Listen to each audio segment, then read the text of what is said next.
How's it going, everybody? My name is Patrick Clyde. I'm the service manager for Burlington RV, and today I'm going to teach you how to reprogram a Schwintek system. There'll be a lot of steps that we're going to go over, and it'll be a step-by-step process. If you do have any questions, please don't comment below. Please contact this number, and one of our service advisors can help you out with any further questions, as we do not follow this feed on the comment line. These are how-to videos to help the folks out there if they have an issue with the Schwintek, how to be able to retract it or extend it in most cases. So please, if you have any questions, please call this number and we'll get started to show you how to reprogram Schwintek Slide.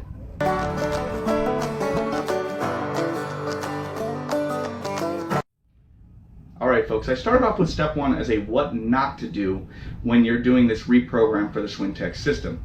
It is important to understand and listen to this step, because the consequences could be very costly if you do it incorrectly. And the reason being is when we're doing a Schwintek reprogram, we're turning off all safety features on the motors. So there's a motor there on the front and on the rear. And when we turn those safety features off, we are just telling these motors to turn. So say one motor is not operating at all, and we hit the switch, then just this side will come in. And if we continue to bring that slide room in and this back side's not moving, we can cause damage to our system, which will be very costly. So it is important to know that you do not want any more than a 4-inch angle either direction on the corners of these slides. So if it exceeds 4 inches, you need to stop and contact a service center. It is important. It could be very costly repair if you continue to do what you're doing. So please, 4 inches on either side. Any more, stop what you're doing and call the service center.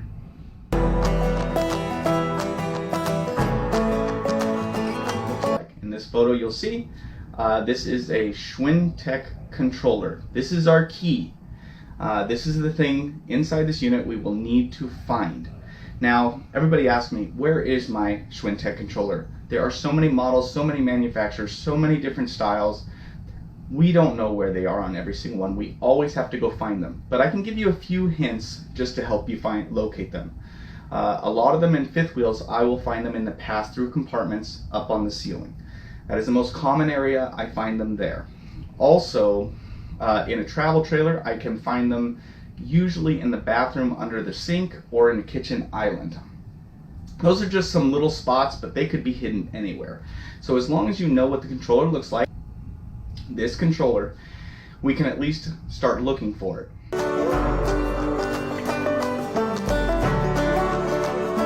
Okay, now what we want to do is we want to put this controller into program mode.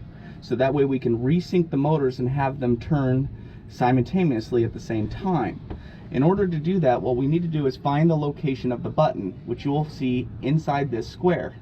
It's usually on the right side. It looks, if you can see in there, it kind of looks a little grayish, clearish, but it's a little button that you can push. What we want to do is push this button 6 times, and on the 7th time, we're going to hold it until it starts flashing both red and green, very fast. So what we're going to do is you're going to use something like a screwdriver, because it's hard to get your finger in there, and kind of line it up with that, and then you push it 1, 2, 3, 4, 5, 6, and 7, and hold. And wait, wait. Now both red and green are flashing very fast. Now that gives us 2 minutes to go open the slide all the way and close the slide all the way, which we'll show you in the next segment.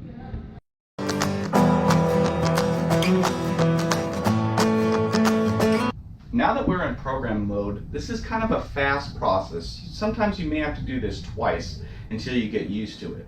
But it gives us around 2 minutes to program this slide room, and sometimes you have to run all the way around the unit and up to the switch in order to operate the slide to get this going. But now that you have those lights flashing, the next step what we want to do is we want to run this slide room all the way in until it stops. We don't want to let it go unless, like I said in the earlier steps, if it's getting really cockeyed over 4 inches, you got to stop what you're doing because you could create a problem. But if it's coming in generally even within a 4-inch camber on each side, then you can continue with bringing it in, and you want to bring it in all the way until the room completely stops. And then once it does that, you want to then take the room all the way out until it completely stops, and then let go. And it's okay to do this whether the slide, you could start with the slide room in and go all the way out, then back in, or you can start with the slide room out and then go all the way in and then back out. Now, there may be a case where your slide room could only go partially in and it's stuck in the middle. So what I would do once you put it in program mode, you're telling those motors to turn, go ahead and run the room out, making sure that 4-inch camber is not exceeded. Run that room out until it touches the wall, and then wait for those lights to turn off, and then start the process of the programming again. Run the room all the way in and then all the way out. So we'll go ahead and get this done. I'm going to go ahead and reprogram it since it's kind of probably timed out by now, and make sure that this is working. Okay, now that I've got it back into program mode, and I have 2 minutes to do this, so I need to bring this slide room all the way in because it's already out. So I'm going to press the slide out in, and I'm going to monitor the slide room while holding it to make sure that it goes in evenly.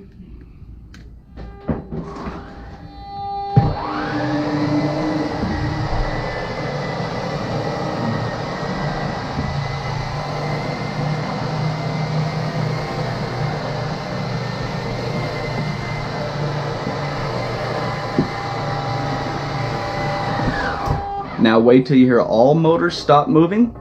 I hear all the motors stop. So now I'm going to go back out. Everything looks even to me, so I like the way how this is working. I feel comfortable to hold on to the switch. I'm not going to let go.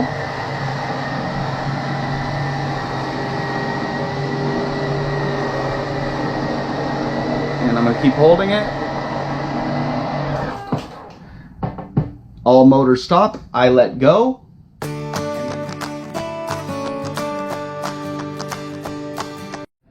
Okay, we've located the box and we can see the lights are still flashing, which we just have to wait for this to turn off to know that it took the program. So we'll just hang out here. Sometimes you get down here and the lights have already turned off. That's okay, it just may have turned off before you were able to look at it.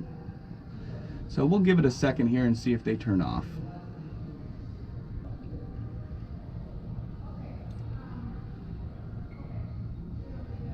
There we go. So now the next step is we need to go try our slide and see if we've cured our problem.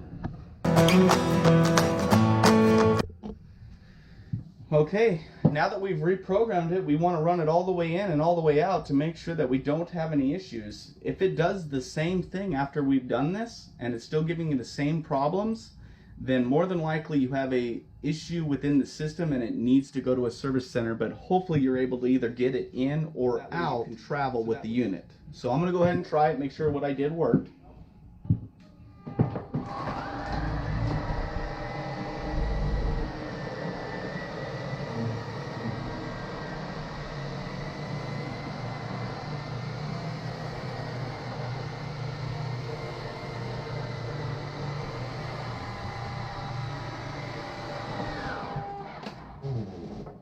Okay, always wait a few seconds holding the button whenever you're bringing a slide room in. It came in perfectly. So far so good. Now we need to go back out.